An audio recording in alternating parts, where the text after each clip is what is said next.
Friends, good morning. இன்றைக்கி நம்ம வீட்டில் சப்பாத்தியும் ப்ரொக்கோலி கிரேவியும் பண்ண போகிறேன். ஸோ முதல்ல சப்பாத்தி ரெடி பண்ணிக்கலாம். அதுக்கு மாவு பிசைய போகிறேன். ஸ்வீட் பொட்டேட்டோ சப்பாத்தி தான் இன்றைக்கி ரெடி பண்ண போகிறேன். கோதுமை மாவு எடுத்துகிட்டு கொஞ்சமாக சால்ட் ஆட் பண்ணிக்க போகிறேன். இதை நல்லா மிக்ஸ் பண்ணிவிட்டு ஸ்வீட் பொட்டேட்டோவை இதில் போட்டுக்கணும். வேக வச்சு அரைச்சிருக்கேன். ஏன்னா அப்படியே மசிச்சா சில நேரத்தில் நார்லாம் இருக்கும். அப்படி இல்லாமல் இதை அரைச்சிட்டோன்னா ஈஸியாக இருக்கும். ஃபுல்லாக ஆட் பண்ணிடுறோம். இது போட்டாலே நல்லா சாஃப்டாக வரும் சப்பாத்தி. இப்போ இதில் கொஞ்சம் காய்ச்சின பால் கொஞ்சமாக ஆட் பண்ணி பிசைஞ்சிக்கலாம். பால் ஊற்றுனா இன்னும் கொஞ்சம் சாஃப்டாக வரும். நார்மல் வாட்டர் ஆட் பண்ணி பிசைஞ்சிக்கலாம். மாவு நல்லா பிசைஞ்சாச்சு. இது மேலே ஒரு ஸ்பூன் ஆயில் மட்டும் அப்ளை பண்ணிவிட்டு க்ளோஸ் பண்ணி வச்சிடலாம். இது கொஞ்ச நேரம் ஊறினா நல்லாயிருக்கும். இந்த மீன் டைம் நம்ம கிரேவி ப்ரிப்ரேஷனை ஸ்டார்ட் பண்ணிடலாம். ஸோ கிரேவிக்கு தேவையான ஆயில் ஆட் பண்ணிக்கலாம். ஆயில் சூடாகிடுச்சு. ஸ்பைசஸ் ஆட் பண்ணிக்கலாம்.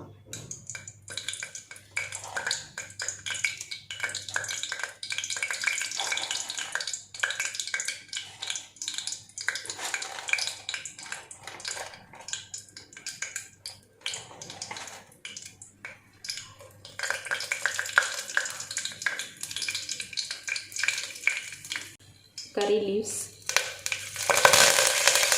ஒரு பச்சை மிளகாய், கட் பண்ண ஆனியன்ஸ்,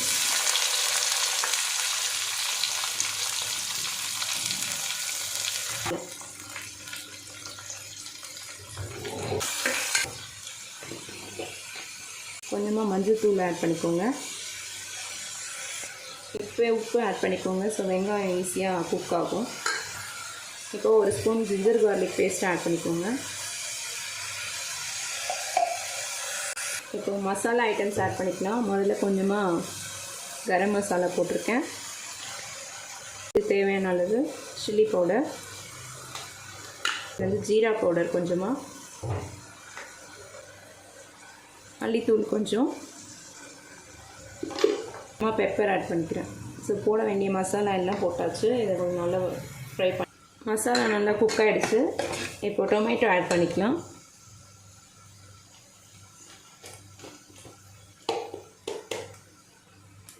இது தக்காளியும் ஒரு 2 முந்திரியும் அரைச்சி வச்சுருக்கேன். அதை ஆட் பண்ணிப்போம். தக்காளியும் கொஞ்சம் நல்லா வதங்கணும். மசாலாவோட சேர்த்து லைட்டாக எண்ணெய் பிரிஞ்சு வரும். அது வரைக்கும் வதக்கணும். சிம்மில் வச்சுருங்க.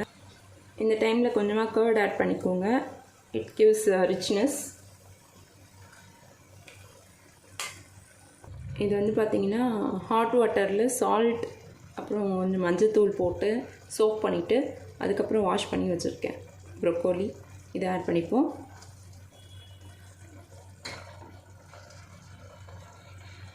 நல்லது குழந்தைங்களுக்கும் பெரியவங்களுக்கும். ஸோ அப்பப்போ யூஸ் பண்ணிக்கோங்க சமையலில்.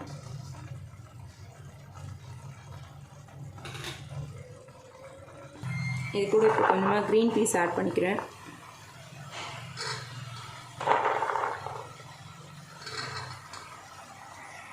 இப்போ நல்லா வதங்கிடுச்சு.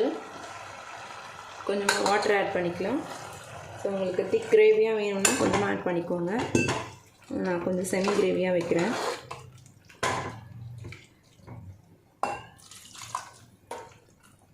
ஸோ இப்போ இது நல்லா கொதிக்கணும். கொதித்ததுக்கப்புறம் கொத்தமல்லி போட்டு கஸ்தூரி மேத்தி இருந்தால் அது போட்டுட்டு ஆஃப் பண்ணிடலாம். கொதிக்க விடலாம். இப்போது கிரேவி நல்லா கொதிச்சிடுச்சு. இப்போ கொஞ்சமாக கொத்தமல்லி ஆட் பண்ணிக்கோங்க. கஸ்தூரி மெத்தி கொஞ்சம் ஆட் பண்ணிக்கோங்க. So broccoli gravy ready. இப்போ சப்பாத்தி ரெடி பண்ணிக்கலாம். லைட்டாக டஸ்ட் பண்ணிக்கோங்க.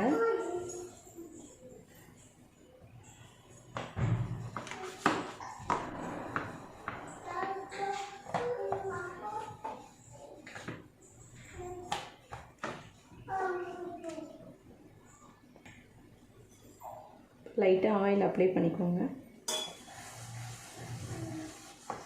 அப்போ தான் லேயர் சப்பாத்தி கிடைக்கும். இப்படி ஃபோல்ட் பண்ணிவிட்டு அகைன் நீங்கள் கொஞ்சம் ஆயில் அப்ளை பண்ணுங்கள்.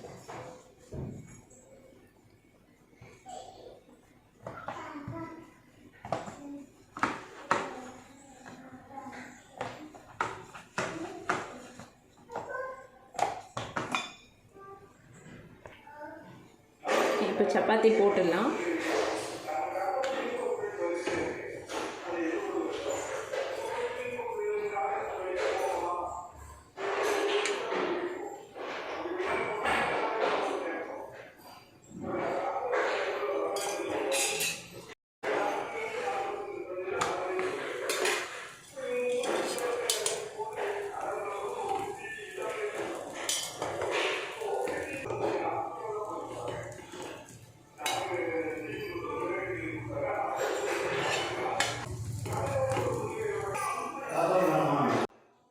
Thanks for watching.